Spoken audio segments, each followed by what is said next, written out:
Trying to get the quick shot. Here's Banchero. He'll get a look for three. Knew it was short. And a big rebound, Buzelis. Look out. Get out there. Jones to Buzelis. Get it across the timeline. They do. Williams on point. Oh, Isaac Okoro. Game, set, match. Bulls Nation. And you can drive home safely. Beep, beep. Yes, beep, beep. KC, KG, Stacey King, Adam Amin. I'm Cam Smith, and this is Toyota Bulls Postgame Live. That's how you start 2026. So we ended 2025 with a win. We start the new year with a win in this Bulls team. Minus Buzelis working themselves into this position, KG. As we look at the final stats, look, pluses across the board with this Bulls team. Rebounds, assists, points in the paint, and then that bench showing up and showing out. Yeah, the bench points, 57 points once again. The Chicago Bulls bench outperforming the opposing team's bench, beat them by 30 points, man. That is huge. And also, once again, 31 assists. We said in the pregame show that the Bulls need at least 5 to 6 players in double figures. They got 6 tonight. Yeah. Also, we said the Bulls needed to win the rebound battle. They won by 11, 47 to 36. I mean, it's just a great performance all the way around. Yep. And what they did against the New Orleans Pelicans, they copied it and they pasted it right on this game against the Orlando Magic. And that's why I shouted out everybody on our broadcast team, because I just want to give love to us all, because that's how the Bulls did it tonight, to make sure that everyone by committee got it done. And it made for a special win for this team, because not only was it the offensive numbers, I mean, we saw multiple guys in double figures. I mean, Kevin Huerter was the leading scorer up until Manis finished it off with his 21 points. But you just get that production. And really, when you look at that name on the right, Patrick Williams, we say consistency. He's putting something together. It's a small sample size. I get it, everybody, but it's something that you want to see from Patrick Williams is a consistency. Right. Okay. Now, you asked me earlier, was Trey Jones the X factor for this team? Yeah. I said he may be on occasion, but Patrick Williams has been the X factor ever since he's been here. Because when he plays well, the Bulls win. And then with his production coming off of the bench, this is 2 games now. That he's double figures 2 games in a row. And he's really helped out both on the defensive end and the offensive end. If he can continue to do that, then he's the X factor. Yes. Each and every game. And he was out of rotation for a couple games there. I mean, Billy, he got a DNP-CD one game where he did not play.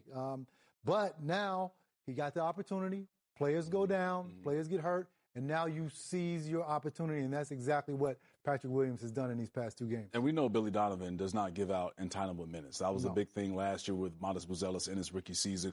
But he makes sure that everyone in that rotation earns their minutes, especially guys off the bench. And Patrick Williams, for sure, earned it once again. 15 points, 6 of 9 shooting, 3 of 5 from 3 as well. And we've highlighted the offensive side of things for this Bulls team. But you got to play defense to get wins, right? True. I mean, you look at that fourth quarter with this Bulls team, and they really stepped up on that end of the floor. And this is around the 6:52 mark of the fourth quarter. And just look at the rotations. KG, we were talking about this in the green room. This is textbook defensive rotation. Right. Beautiful rotations. You see each and every Orlando Magic player here being contested on their shot. And look at the way that the Bulls are rotating, force them into a long jump shot, which is what you want to do. And all that is done because everybody was on a string in their defensive rotations. Yeah. If you can play basketball like that, 80% of the possessions in an NBA game, then you're going to win most of those games. Yes. That's exactly what the Bulls did tonight. And this defensive sequence was when they needed a stop. And everybody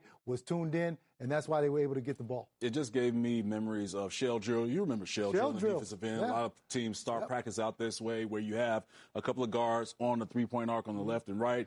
You have 2 more players, one in the corner, one in the opposite corner. And that coach will either whip that basketball around or the players will throw the ball around. And you have to go out in your rotation, close out and rotate on a string. And that's what you see with this possession. And you look, Modest rotates. Perfect. Ayo rotates. Okoro rotates once again and forces Bane into the jump shot. That's exactly, and then you get the long rebound. That's exactly what the shell drill does. Yep. I mean, it forces you into long range shots. Bulls did a wonderful job today. I just hope that they can keep this up. Just bottle it up. Bottle it up. Yeah, right Take it now, with you. right now at this point, it's consistency because we know that the Bulls can produce this type of game against a pretty good team. Like I said before, listen, the Orlando Magic came in here 19-15. Okay. And now they leave 19-16, but this is a team that's over 500. This is a team that has most of their players. And the Bulls went in there and they did the job that they were supposed to do. Look, the Bulls 17-17 now. They're playing 500 basketball, okay? But this record is not indicative of how good this team can be. All right? Yeah. In my opinion, the Bulls should be, I believe, 25-plus wins if they had not gotten hurt. Yeah, because if you look at a lot of the late game losses that they had, and also with the injuries, guys being out of the rotation, of course, when they come back, we've had this conversation multiple times just because the injury bug has been with this team all season long. But it just throws off the timing of guys. You have to regrow some trust or relearn some tendencies from your teammates when they're in and out of the lineup. But I'm with you. This could be a team, if without the injuries, they turn around some of those losses, last-second losses, and this is a 25-win team at least for what we see from going forward. Yeah, and listen, here's one common denominator in the Bulls' success, okay? Trey Jones, when they were 6-1, he was in the starting lineup. Yeah. Okay?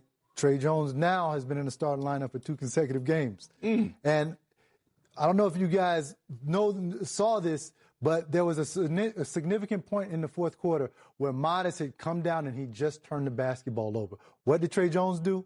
Give me the basketball. Let me calm everything down. Oh, guess what? We have also taken 3 consecutive three-point shots. So what am I going to do? I'm going to use my basketball IQ, and I am going to get to the rim. What did he do? He drove down the right side of the rim, right here, and he didn't get fouled on here, but here you go.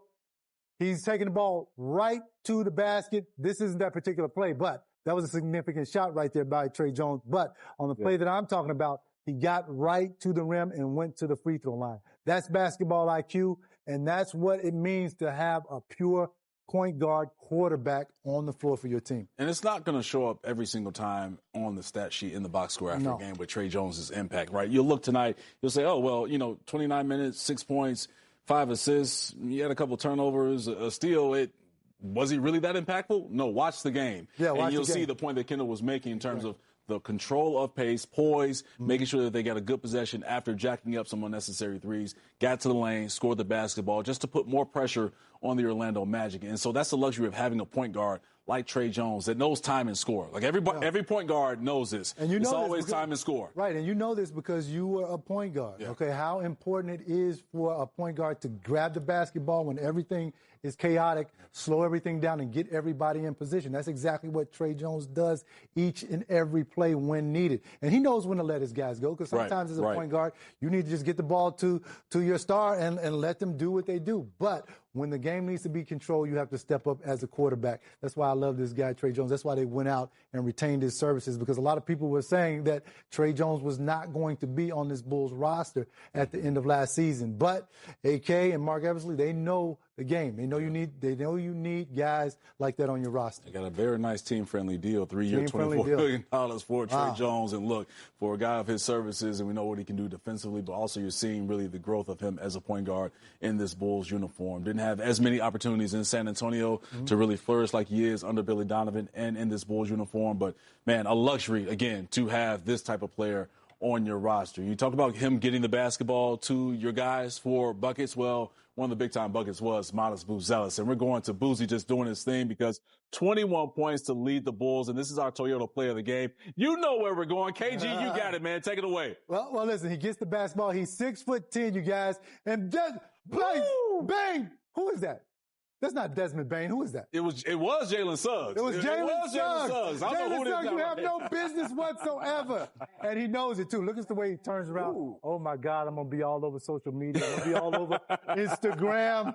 And he knows, look, he's going to turn around. Oh, yeah, he gave a little smile. Yeah, he gave a little smile. And what I love most, look at the teammates. They look like a wolf pack, ready to eat their prey.